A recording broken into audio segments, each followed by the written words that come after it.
bagi jawatan Perdana Menteri tidak melebihi 10 tahun atau 2 penggal penuh. Sementara itu, kerajaan akan membentangkan rang undang-undang RUU bagi menghadkan tempoh jawatan Perdana Menteri tidak melebihi 10 tahun atau 2 penggal penuh. Mengenai RUU pemisahan kuasa antara Peguam Negara dan Pendakwa Raya, Datuk Seri Azalina menjelaskan satu konvensyen akan diadakan bulan ini bagi mendapatkan input menyeluruh daripada pelbagai pihak berkepentingan. RUU berkenaan akan dibentang di Dewan Rakyat tahun ini. Beberapa perundangan lain berkait reformasi institusi akan turut dibentang bermula dengan RUU pemisahan kuasa antara Peguam Negara dan Pendakwa Raya pada sesi Parlimen yang bermula 19 Januari.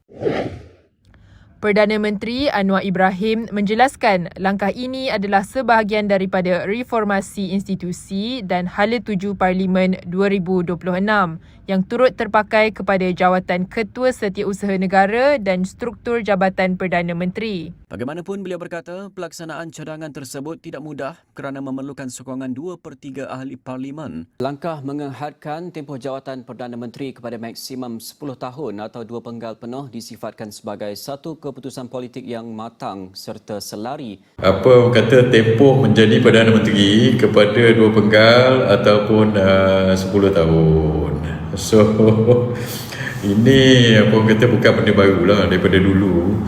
2/3 persetujuan ahli parlimen untuk mengubah perlembagaan untuk menghadkan atau mengasingkan kuasa pegawai pendakwa raya dan juga kuasa pengasingkan di antara Peguam Negara. Pembaharuan lain melibatkan rang undang-undang kebebasan maklumat, penubuhan pejabat ombudsman serta pemisahan peranan Peguam Negara dan Pendakwa Raya. Semalam, Anwar mengumumkan 4 reformasi demokrasi utama termasuk cadangan menghadkan tempoh jawatan Perdana Menteri kepada 2 penggal. Menarik.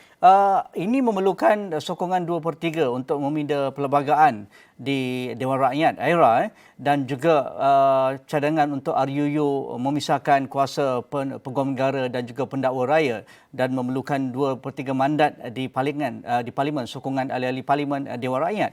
Jadi adakah ini satu perkara besar juga perlu dilihat merentasi politik ataupun merentasi kepartian politik di Dewan Rakyat untuk memastikan kerajaan mendapat 2/3 untuk meminda perlembagaan tentang 2 perkara besar reformasi institusi ini, Aira? Kalau menang simple majority tak cukup, kena ada 2/3. Saya sebagai penyokong kuat reformasi. 1MDB akan menjadi modal besar kepada pembangkang pada waktu itu untuk membunuh. Akhir sekali, pengumuman reformasi demokrasi oleh Perdana Menteri Anwar Ibrahim perlu disertai dengan prinsip tadbir urus yang baik dan kukuh. Malaysia melangkah ke tahun baru dengan beberapa reformasi institusi bakal dibentang untuk kelulusan Parlimen bagi memperkukuh asas negara hukum yang lebih telus dan berintegriti. Paling menarik adalah rang undang-undang RUU menghadkan tempoh seseorang menjadi Perdana Menteri kepada maksimum 10 tahun atau 2 penggal penuh. Datuk Seri Anwar Ibrahim berkata RUU berkenaan dan beberapa yang lain akan merangkumi hala tuju sesi Parlimen bagi tahun 2026.